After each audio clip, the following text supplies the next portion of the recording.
ito, preparasyon na to para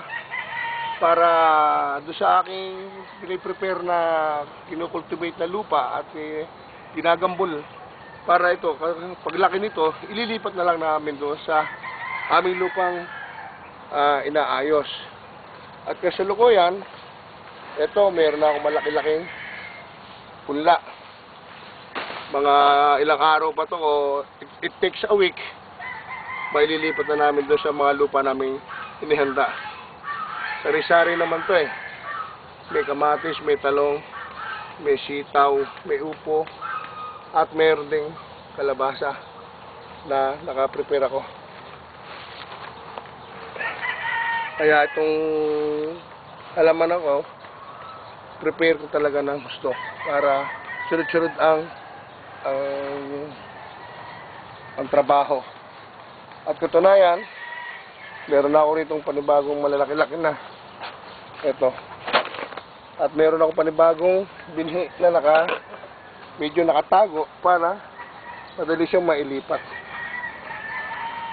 Itong mga nato na to, ito upo to eh. Kung di ako nagkakamali, upo. Ito naman, may patola kami. Basa na to, basa na. Para siyang madali lumabas ang ugat niya.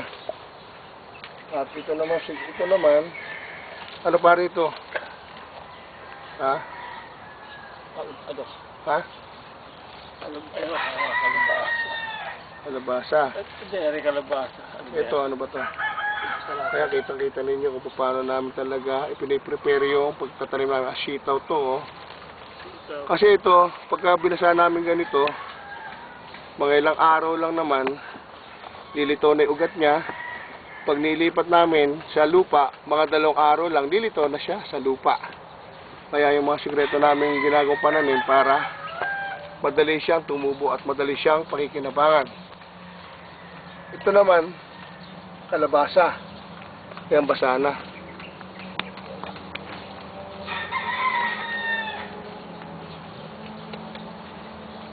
Ito.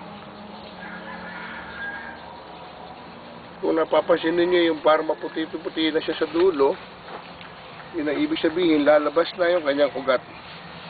Ayan, ito. Kaya mga isang araw pa, pwede na ilipat to. Sa labig ng panahon, napakasarap magtrabaho, lalo na pagka sa umaga. Kasi ako, 4:30 pa lang, 5. Nagigising na ako eh. Kaya ito na ginagawa ko, exercise. Para pinaka-jogging ko na physical fitness at the same time.